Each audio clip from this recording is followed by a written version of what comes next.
Hello team, welcome to another ATP Geopolitics video with myself, Jonathan MS Pitts. Ukraine war news update, second part thereof for the 4th of December 2024. We're going to start with the US and how they are supporting Ukraine. So Ukraine and the US signed an energy resilience memorandum worth $825 million. The document signed by the Foreign Minister Andriy Sybiha and the US Secretary of State Antony Blinken on the sidelines of the NATO foreign ministers meeting includes US aid totaling up to $825 million. That is going to be looking at assisting the, obviously, as you understand there, the energy resilience of Ukraine. I don't know where that money comes from, what it's part of, whether it comes from here or there, but it's another pot of money for the Ukrainians there, especially needed given the threat to the energy infrastructure that Russia is perpetually exhibiting. So Ukraine and the US strengthen energy cooperation. It's supporting Ukraine's energy resilience. Yes, potential US assistance of up to $825 million.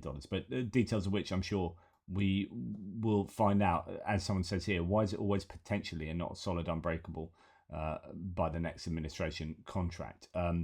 Good question. I'm sure there are finer details that would explain that. Right.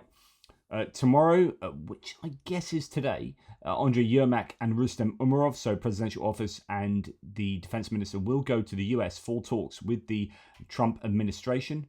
That's Keith Kellogg there and Donald Trump. The head of the OP will meet with Keith Kellogg, nominated by Trump for the post of special representative to Ukraine, to discuss Trump's future policy towards Ukraine. That's going to be an insanely important meeting. Now, Antony Blinken, the outgoing Secretary of State, has said NATO will not allow the Russians to use winter as a weapon, and that's in response, I guess, to that package. The alliance members are determined to provide Ukraine with everything it needs to overcome the challenges on the front and cope with the attack on its energy infrastructure.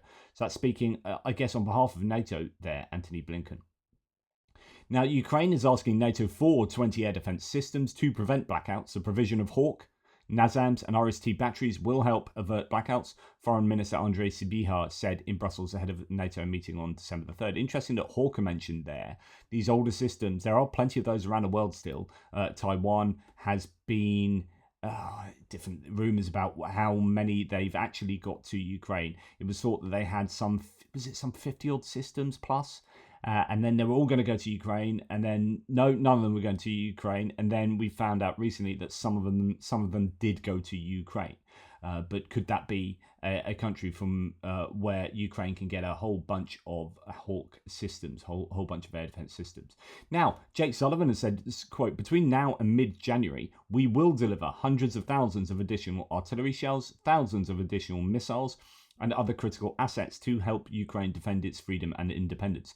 We have seen that massive $725 million aid package that I think is going to be spread out over the months, just in case the US incoming administration do not continue to give Ukraine that kind of the bread and butter sort of stuff that Ukraine needs to conduct its war. The artillery ammunition, the HIMARS ammunition, etc., etc. But the implication here is that those articles are going to be delivered between now and mid-January. Or this is just, by the way, that will include us delivering between now and mid-January. That's more likely the case. Hundreds of thousands of additional artillery shells and thousands of additional missiles. So that's really useful. Jake Sullivan appears to be just being a bit, I kind of like we wanted him to be, before he had realised that he wasn't going to win the election, or that his team weren't going to win the election, all anti-escalatory. Now he's like, yeah, we're just going to give a bunch of stuff. Yeah, screw you guys.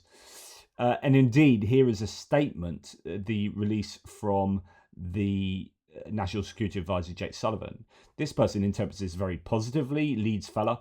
It might have taken forever, but Biden has just authorized a massive delivery of weapons. He's also removed restrictions on the use of long-range missiles. They've clearly decided Russia is screwed. Ukraine needs to impose maximum damage before Trump arrives. Yes and no. I think this... Well, let's read this. But this is mainly just ammunition.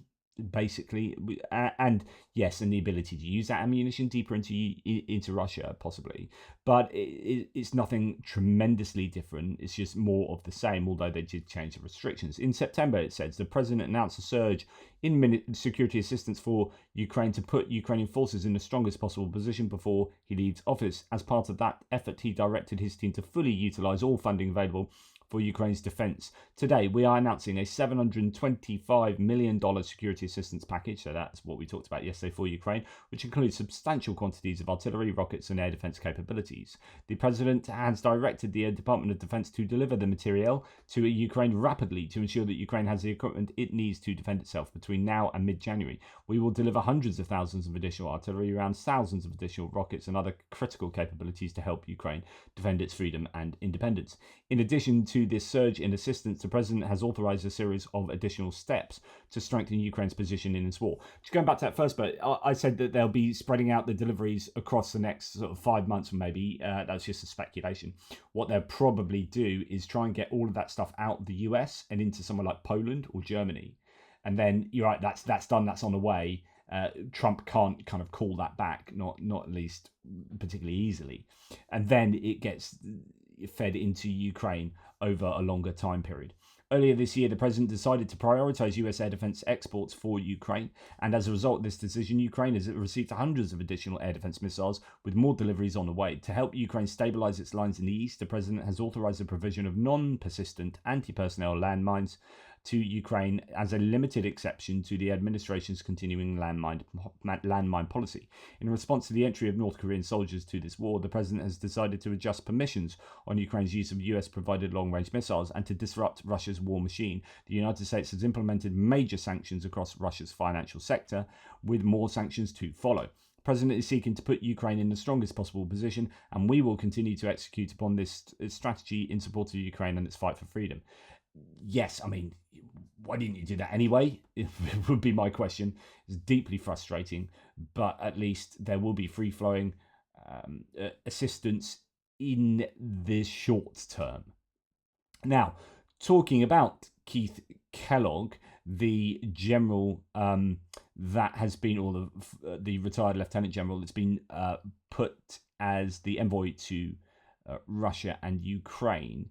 Here he's speaking to Fox News. We're going to listen to this from the beginning because I think this is super important. That leads you to wonder what's going to happen in the final days of the Biden presidency, right? So Jake Sullivan was asked about that on U.S. support to Ukraine in the final days of the Biden administration. He said this just yesterday. Listen. We are going to do everything in our power for these 50 days to get Ukraine all the tools we possibly can to strengthen their position on the battlefield so that they'll be stronger at the negotiating table. And President Biden directed me to oversee a massive surge in the military equipment that we are delivering to Ukraine so that we have spent every dollar that Congress has appropriated to us by the time that President Biden leaves office. I'm going to get your thoughts on that from the outgoing administration, General. Yeah, in a way, it's really pretty good for the president-elect because it gives him leverage. He can make the decision of what he wants to do, and the more that the Biden administration does this, it creates a greater opportunity for the president-elect to do what he wants to do. And again, he understands leverage probably better than anybody. He said this before, we talked about this before, which is the idea that, hey, it's great. And this is really good to hear Kellogg say, this is great. He's not said, oh, this is escalatory. Oh, this is bad. This is wrong for Biden to have done this. This is great because it gives Trump greater scope to have leverage, which is to say that the more stuff the US gives to Ukraine at the moment, the greater Trump can pull back from that. It's a slight negative, which is the most leverage is about giving less. So if Ukraine presently give more, then Trump has more scope to give less, and he doesn't have to go quite so far. So had Biden just been giving this much, then Trump says, well, okay, I'm going to cut the assistance by half to help you out with some way and then get something from you. Then he's going from there to there, which means that, you know, US are giving a tiny amount. Now, if the US are giving this much and he cuts that in half, then he's going back to a much greater amount of assistance. So in other words, there's more scope for Kellogg and Trump to cut from Ukraine assistance but still have all the options to still give quite a lot, depending on how much is cut. There's just more. There are more options when Biden gives more. That's how I understand this. Based on his business experience. But, we go back to September when Zelensky came to Trump Tower and he went up there and he and the president spoke and they were talking about after 1,000 days of war, they're signaling it's time for this war to end because the president said very clearly, and it's a quote, it is time. And he's right about that. This war's gone on for over 1,000 days.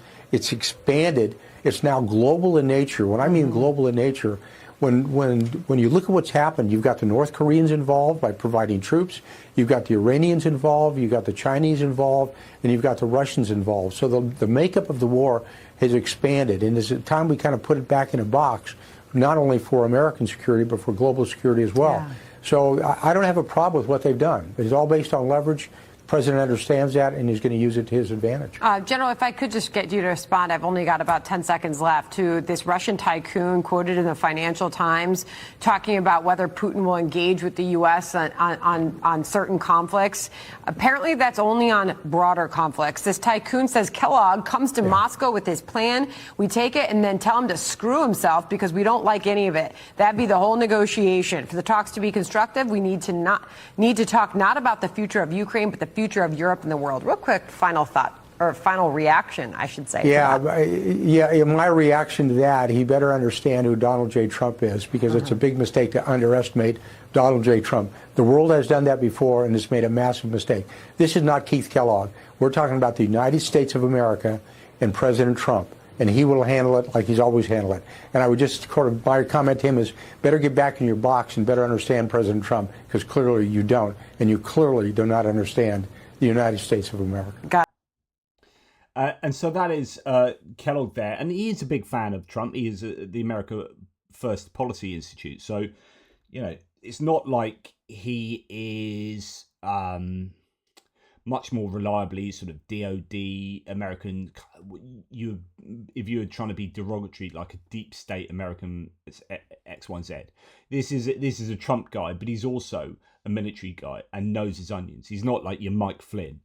And I think he's got some sensible ideas in there, Keith Kellogg. I do worry, and we'll talk about this in the Geopolitics video later, but I do worry that the Trump administration is going to focus more on getting Ukraine to the table than Russia to the table. By that I mean there'll be more constraints put on Ukraine. It's like Ukraine is the one that we need to be restricting. I hope that's not the case, but you get a sense that Ukraine will be the one that gets, I guess, more disadvantaged in the way they're trying to manipulate them to the table. I don't know. That might be unfair, but anyway.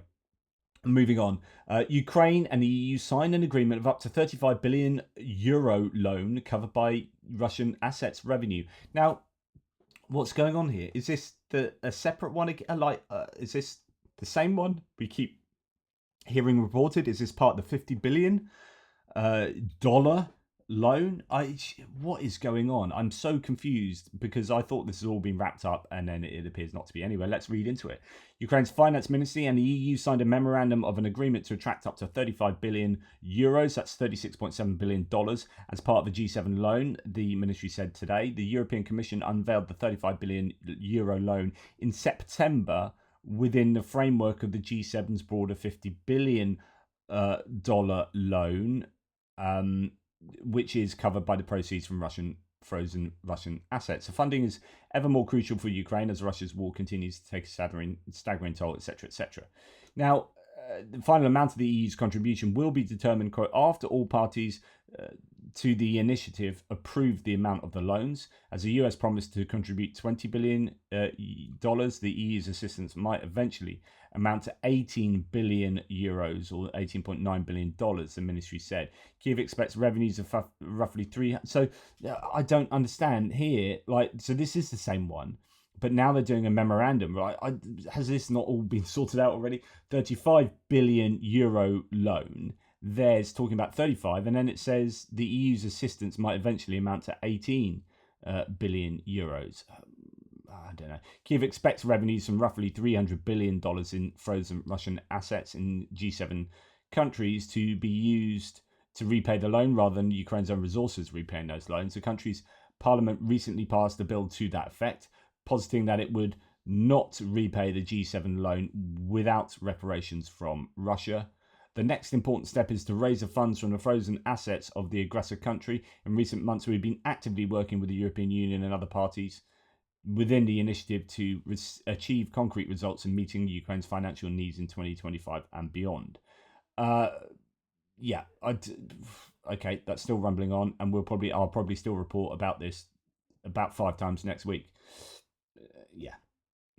Okay, German aid to Ukraine says yesterday, Chancellor Olaf Scholz announced that Germany will deliver additional Patriot launchers to Ukraine in December. I wanted to be safe and asked the Dutch MOD whether it had anything to do with their launcher delivery, which was announced just days ago. Today, a spokesperson for the Dutch MOD said to me that the German pledge had nothing to do with the Dutch delivery, which is excellent news. So these are genuinely new launchers on the agenda for Ukraine from Germany. Ukraine will therefore receive at least 2 additional Patriot launchers from Germany in December after receiving 3 launchers from the Dutch in November. Excellent stuff. And if they come from Germany, remember, they're likely to be loaded, they are truck mounted rather than trailer mounted. And if they're truck mounted, you can use them to shoot and scoot far more easily than the American version, really. It's only the German variant that has it's not a variant to the launchers, it's just how it's mounted. German Foreign Minister Annalena Baerbock does not rule out deploying German soldiers to secure a ceasefire in Ukraine. Germany will support everything that serves peace, Baerbock said during a NATO meeting in Brussels. Good stuff there. And then moving on to Italy, which is good news to see this. Italy is preparing a new military aid package for Ukraine. According to Reuters, the source said the government was likely to approve a 10th package by the end of this month, but declined to provide details. All shipments so far have been covered by state secrecy.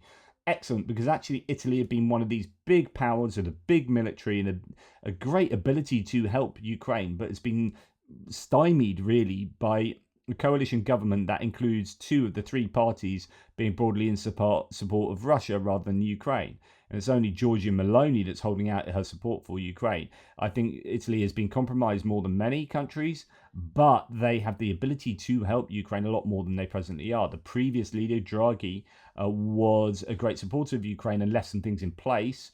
But essentially, since Meloni took over, there hasn't been enough stuff going to Ukraine from Italy.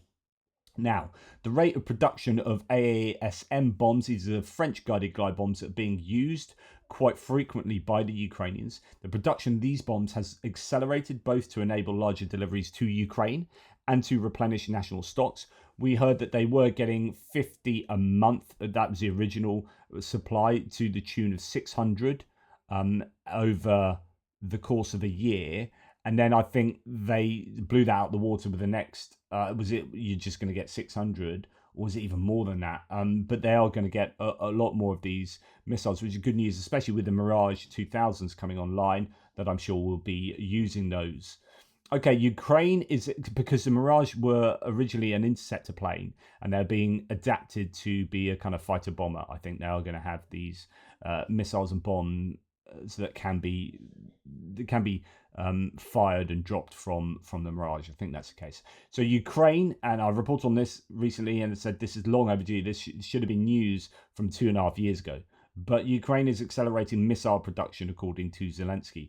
I don't know why it has taken this long, but it has, and it's really deeply frustrating, but thank goodness the time is here now. Ukraine is to increase missile production after successful tests, according to Zelensky. Other key defense industry focuses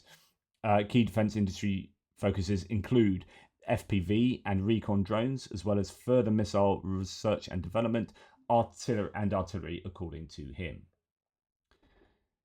And Rustem Umerov talks about this as well, mentioning the Palantir. So Ukraine Defense Minister Rustem Umerov announced that the Palantir drone missile has entered mass production with support from the Ministry of Defense. I'd love to know what those numbers are. What does mass production mean? Like 2 a day?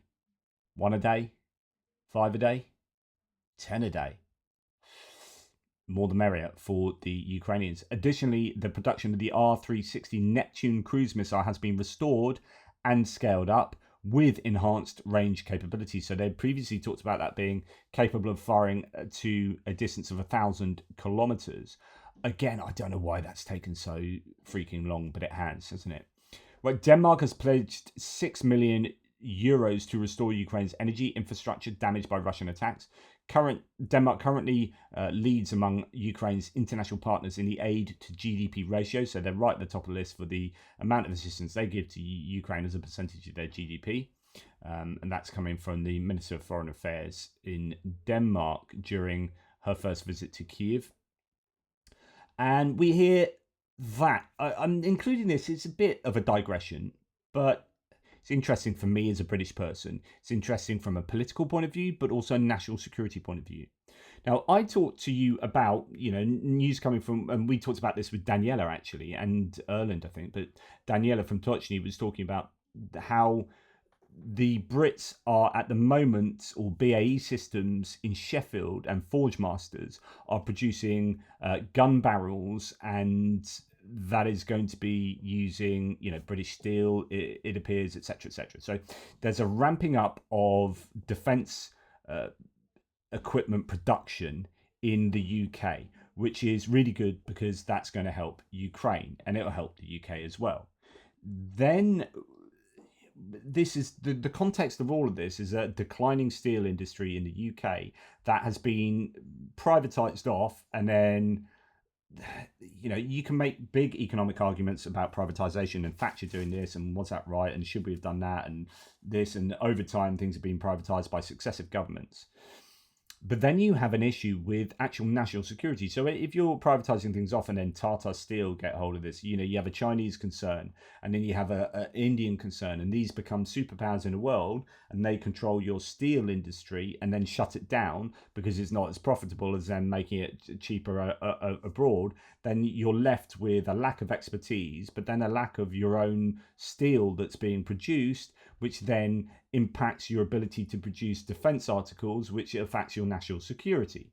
Okay, so there needs to be an industrial strategy that takes into account economic strategy. And I talked about this with regard to Europe, where if Europe is a political and economic union, but isn't a military union, then you are missing a really important part of how you do holistic strategies. You need to have an idea of military in order to, or vice versa, in order to affect your industrial strategy and your economic and political strategy, etc., etc. Now, this article says ministers are considering renationalising British Steel if a rescue plan fails. And I hope a rescue plan does fail, because this is the sort of thing that I think would be useful to be nationalised. And then you can use it. Hopefully it becomes eventually something that makes money for the country. I think we shouldn't be afraid of doing it. So I live in a place near to a very important port called Portsmouth, right? Here's a really interesting observation about free market economics versus strategic planning. Now, I live between Portsmouth and Southampton. So Portsmouth is a international port that has trade. It does a lot of passenger ferries, and it's also our main naval port.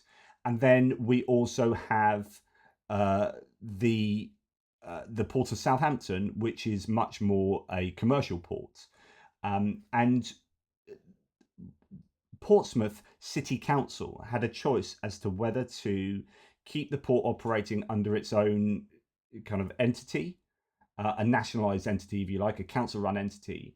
And Southampton had that choice as well. And Southampton sold it off to ABP, so Associated British Ports. They basically privatised their port. Portsmouth didn't privatise the port. Portsmouth is making shed loads of money, and they are not a broke council. The council actually has quite a bit of money precisely because they own that port. Southampton City Council has gone broke. Southampton City Council is broke because it does not own its port, and that port, ABP, Associated British Ports, is getting an absolute ton of money, thank you very much, but the people of Southampton are not benefiting from, they are benefiting in terms of jobs and supply chains and whatnot, but the council and therefore the people of Southampton not benefiting from that. So there is definitely a a good argument to suggest nationalizing certain industries, key strategic industries, is important, and if you can make money off them, then that makes money. We're too eager to sell off things for a cash cow. Like, that's making money, let's sell it off and we can get all that money. Yeah, brilliant. You get all that money for a couple of years, you've got a bunch of money, excellent. But then 10 years later, that is not giving a nice little income to the national coffers. Anyway, that's my tuppence. So anyway, Jonathan Reynolds, business secretary, is locked in talks with British Steel and its owner Jingye, so Chinese owner, to agree how much each party should put into a rescue plan for its main Scunthorpe site. But with the discussion showing little signs of progress, sources say Reynolds is open to taking it over entirely in a move that would reverse Margaret Thatcher's privatisation of the British steel industry in 1988. So it's one of the options being looked at. Now, what's important for us at the moment is looking at how it's important for security. So if I do Control F on here and look at security, there we go. Secretary, security plans. So yeah, it makes steel for everything. So this is the Scunthorpe plant in Lincolnshire, employs about 4,000 people. Only place left in the UK that still makes steel from iron ore after the Indian company Tata closed its blast furnaces in Port Talbot in South Wales. It makes steel for everything from railways to heavy machinery to warships, putting it at the centre of the government's infrastructure and national security plans. So that is incredibly important, I think. And, you know, the Sheffield Forge Masters, I'm sure, would be using steel from here. Keir Starmer said before the election, for far too long, our steel industry has been left behind while our European allies forge ahead. Pun intended, no doubt. We must turn this around. We must make Britain a world leader again. And I like this. I like this approach both from the political, economic point of view, but also from a national security point of view. Now, talking about Chinese company supplies technology for Russian glide bombs. An investigation reveals that electronic parts from the Chinese company owning a California facility continue flowing to Russia despite China's October export controls. That's obviously something that needs looking at, a little bit of pressure being put on China there. Anyway, I thought hopefully that would be of interest to you, a bit of a digression into the UK steel industry and other bits and pieces. Take care, guys, and I'll speak to you soon. Toodle pips.